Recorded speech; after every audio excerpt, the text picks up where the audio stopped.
नमस्कार बंधुगण मोर नाम पिंकी मु एक छोट परिवार रे रहे मु मो भेणेईंकर गाधोइबार एक वीडियो तैयारी करिथिली। मो भेणेई सेही वीडियो विषय रे जानि नथिले। मु राति रे सोइबा समय रे सेही वीडियो देखुथिली। जेतेबेले मु मो भेणेईंकर 9 इंचर अस्त्र देखुथिली मु सेही वीडियो को पूरा ध्यानर सहित देखुथिली। मु एहाकू संपूर्ण ध्यान देई देखुथिली। जेतेबेले मु एहा विषय रे भाबुची मोर शरीर थरी उठुथिला। मो भितरे एक अद्भुत अस्थिरता आरंभ हेउथिला। मु निजको शांत करिबाकू चेष्टा कली किंतु एहा संभव होई परिला नाही। सेही कथा मो मनरु जाई नथिला। मु जेते चेष्टा कली मु मो भेणेईंक सहित शारीरिक संपर्क स्थापन करिबाकू अपेक्षा करि परिली नाही, जहा द्वारा मु तांको 9 इंचर अस्त्र को मो भितरे नेई परिबी, जहा द्वारा मु सारा राति मोर छनछनिया यौवन को उपभोग करि परिबी एवं मोर मन को शांत करिबी।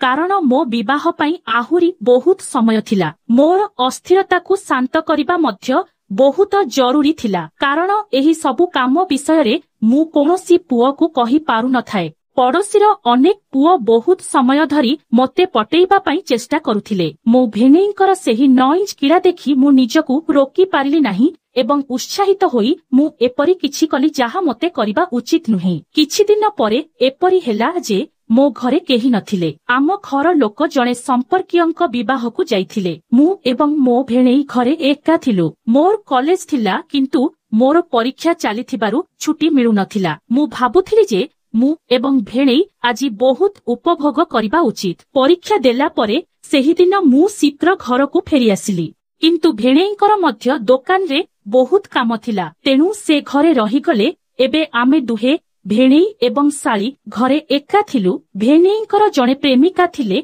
जाहार नाम थिला प्रियंका। भेणेई प्रियंका को कहिथिले जे घरर समस्ते चली जाइछंती, तांको ससुर घरे नाहंती। तुमे तुमर परिवार को कुह जे तुमे आजी एक पार्टी को जाउछ एवं संध्या हेबा मात्रे मो घर को आस। मु सेतेबेले मो बंधुंक घर को जाइथिली, कारण मु उठेइथिबा वीडियो रे भेणेईंकर 9 इंचर कीड़ा देखिबा परे मु असहज अनुभव करुथिली। मोर कोनोसी प्रेमिक मध्य नथिला। मु मोर अस्थिरता विषय रे मो बंधु गीता को कहिली। से कहिला जे संध्या होई गलानी, तुमे आजी राती एठारे रुह, काली सकाळे मु किछि करिबी। मु तांको कथारे राजी होई तांको घरे राती पाई रहिली। मु एवं मो भेणेई मो रूम रे किछि समय कथाबार्ता हेउथिलु। तापरे मु क्लांत होई गली, तेणु मु मो बिछणा रे सोइबाकू गली। मु गभीर निदरे पड़ी गली। मु जानि नथिली जे मो घर को आउ केही आसीछि। प्राय गोटिए घंटा परे जेतेबेले मु उठिली, मो भेणेईंकर रूम रु अद्भुत जोररे शब्द आसुथिला। किछि न भाबी मु शीघ्र मो भेणेई रूम आड़कू गली। मु कबाट खोलिबा मात्रे देखि आश्चर्य होई गली जे भेणेई काउलिया होई कबाट बंद करि नथिले। भेणेई एवं प्रियंका परस्पर सहित व्यस्त थिले। मु भेणेईंक 9 इंच अस्त्र देखि पारुथिली। से लाइट बंद करिबाकू भूली जाइथिले। मु वीडियो रे तांकर 9 इंच अस्त्र देखिथिली,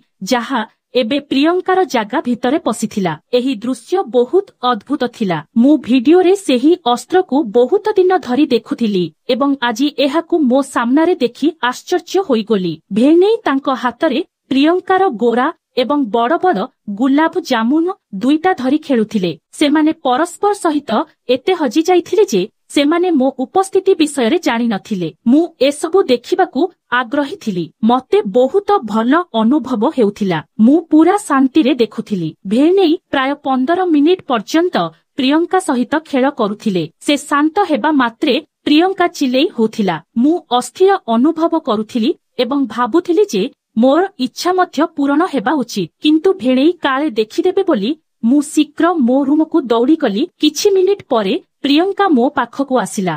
तांको अवस्था देखि मु आश्चर्य होई गली। तांको केश खोला थिला एवं तांको मुह सारा लिपस्टिक रे लाल होइथिला। भेणेई पिला परी तांको ओठकू चोसी तांको मुह सारा बोली देइथिले। मु प्रियंका को पचारिली, कोन हेला तुम चेहरा एमिति अवस्था किपरि हेला? से कहिले, तुमर भेणेई मोते छोट पिला बोली भाबंती। एहा कही प्रियंका सकाळे निजकू भलरे सजेई होई तांको घरकू गला। मु सारा राती तांको विषय रे भाबुथिली एवं मोर अवस्था नियंत्रण बाहर थिला। जेतेबेले मु मनरे एहा विषय रे भाबुछि ମୁଁ ଏକ ଅଦ୍ଭୁତ ଖୁସି ଅନୁଭବ କରୁଛି। ଏଥିରେ କୌଣସି ସନ୍ଦେହ ନାହିଁ ଯେ ଏବେ ମୁଁ ମଧ୍ୟ ପ୍ରିୟଙ୍କା ଯାହା ପାଇଛି ତାହା ସବୁ ଚାହୁଁଥିଲି। ଏହା ଭାବି ମୁଁ ଶୋଇ ପଡ଼ିଲି। ସକାଳେ ଉଠି ମୁଁ ଭେଣେଇଙ୍କ ପାଇଁ ଜଳଖିଆ ପ୍ରସ୍ତୁତ କଲି। ଭେଣେଇ ଦୋକାନକୁ ଗଲେ ଏବଂ ମୁଁ ମୋର ପାଠପଢ଼ାରେ ବ୍ୟସ୍ତ ହୋଇଗଲି। ରାତିରେ ପାଗ ବହୁତ ଖରାପ ଥିଲା। ପ୍ରବଳ ଘଡ଼ଘଡ଼ି ସହିତ ବର୍ଷା ହେଉଥିଲା। ବହୁତ ସମୟ ଧରି ଝଡ଼ ଜାରି ରହିଲା। ତାପରେ ବର୍ଷା ଆରମ୍ଭ ହେଲା। ବର୍ଷା ଏତେ ପ୍ରବଳ ଥିଲା ଯେ ଆଲୋକ ମଧ୍ୟ ଲିଭିଗଲା। ମୁଁ ମୋ ରୁମରେ ବସିଥିଲି। ତାପରେ ମନେ ପଡ଼ିଲା ଯେ ଆଜି ମୋତେ ସୁଯୋଗ ମିଳିଛି। ପବନ ବହୁତ ଦ୍ରୁତ ଗତିରେ ବହିଥିଲା। ସେଥିପାଇଁ ମୁଁ ଭୟଭୀତ ହେଉଥିଲି। ମୁଁ ଭେଣେଇଙ୍କ ରୁମକୁ ଯାଇ କହିଲି, ଭେଣେଇ, ଆଜି ମୁଁ ଏଠାରେ ଶୋଇପାରିବି କି? ଏହା କହି ମୁଁ ଭେଣେଇଙ୍କ ସହିତ ଏକ ପଲଙ୍କରେ ଶୋଇଗଲି। ଜିଜାଜୀ କହିଲେ, ମୋର ମୁଣ୍ଡରେ ବହୁତ ଯନ୍ତ୍ରଣା ହେଉଛି।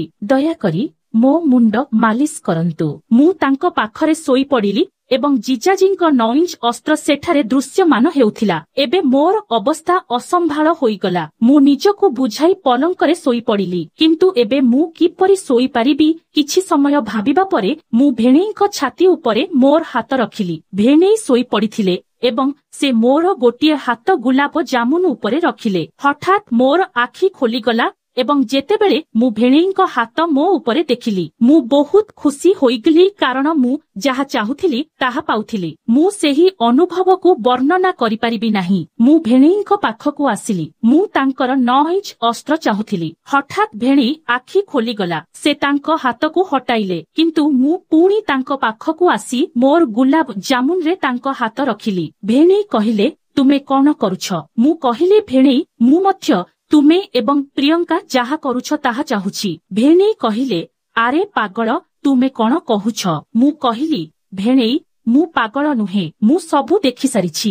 ଏବେ ଭେଣେଇ ବିରକ୍ତ ହୋଇଗଲେ। ମୁଁ ତାଙ୍କ ହାତ ଧରି କହିଲି, ମୋ ସହିତ ମଧ୍ୟ କର। ଭେଣେଇ ମନା କଲେ। ତେଣୁ ମୁଁ କହିଲି, ମୁଁ ମୋ ଶ୍ୱଶୁର ଘର ଲୋକଙ୍କୁ ସବୁ କହିବି। ଭେଣେଇ କିଛି ସମୟ ପାଇଁ ଭାବିଲେ ଏବଂ ପ୍ରାୟ 20 ମିନିଟ୍ ପରେ କହିଲେ, ତୁମେ ଏପରି କିଛି କରିବ ନାହିଁ। ମୁଁ ଚିନ୍ତା ନ କରି କହିଲି, ମୁଁ ଯାହା କହୁଛି ତାହା କର, ନଚେତ୍ ମୁଁ ତୁମ ଏବଂ ପ୍ରିୟଙ୍କା ବିଷୟରେ ମୋ ଶ୍ୱଶୁର ଘର ଲୋକଙ୍କୁ ସବୁ କହିବି। ତାପରେ ଭେଣେଇ କିଛି ସମୟ ପାଇଁ ଚିନ୍ତା କଲେ ଏବଂ କହିଲେ, ତାହେଲେ ତମେ ମାନିବ ନାହିଁ? ମୁଁ କହିଲି, ଭେଣେଇ, ମୁଁ ମଧ୍ୟ ତୁମର ଶାଳୀ। ମୁଁ ମଧ୍ୟ ତମଠୁ ତାହା ଚାହୁଁଛି। ଭେଣେଇ କହିଲେ, ତୁମେ ତୁମର ଶାଶୁଘର ଲୋକଙ୍କୁ କିଛି କୁହ ନାହିଁ। ତମେ ଯାହା କହିବ ମୁଁ ତାହା କରିବି। ତାପରେ ସେହିଦିନ ବର୍ଷା ରାତିରେ ସବୁକିଛି ଘଟିଗଲା ଯାହା ମୋର ବର୍ଷ ଧରି ଇଚ୍ଛା ଥିଲା। ଏବେ ମୁଁ ଏବଂ ଭେଣେଇ ଶାନ୍ତିରେ ଶୋଇପଡ଼ିଲୁ। ସକାଳେ ମୁଁ ଭେଣେଇଙ୍କୁ କହିଲି, କିଛି ଅସୁବିଧା ଅଛି କି? ଭେଣେଇ କହିଲେ, ନା, ଏବେ ତୁମେ ତୁମର ଶାଶୁଘର ଲୋକଙ୍କୁ କିଛି କହିବ ନାହିଁ। କିନ୍ତୁ ସେହି ରାତି ମୋ ଜୀବନର ଏକ ସ୍ମରଣୀୟ ରାତି ଥିଲା, କାରଣ ସେ ମୋ ଭେଣେଇ ଥିଲେ। ନଚେତ୍ ମୁଁ ଏହି ସୁଖ କେବେ ପାଇନଥାନ୍ତି। ଏହିପରି ମୁଁ 9 ଇଞ୍ଚ କ୍ରୀଡ଼ାକୁ ଉପଭୋଗ କଲି। ବନ୍ଧୁଗଣ, ଦୟାକରି ମୋତେ କୁହନ୍ତୁ, ଏହା ଠିକ୍ କି ଭୁଲ? ଆକର୍ଷଣୀୟ କାହାଣୀ ଶୁଣିବା ପାଇଁ ଦୟାକରି ଆମ ଚ୍ୟାନେଲକୁ ସବସ୍କ୍ରାଇବ୍ କରନ୍ତୁ ଏବଂ ଭିଡିଓକୁ ଲାଇକ୍ କରିବାକୁ ଭୁଲନ୍ତୁ ନାହିଁ। ପରବର୍ତ୍ତୀ ଭିଡିଓରେ ଦେଖା ହେବ। ଧନ୍ୟବାଦ।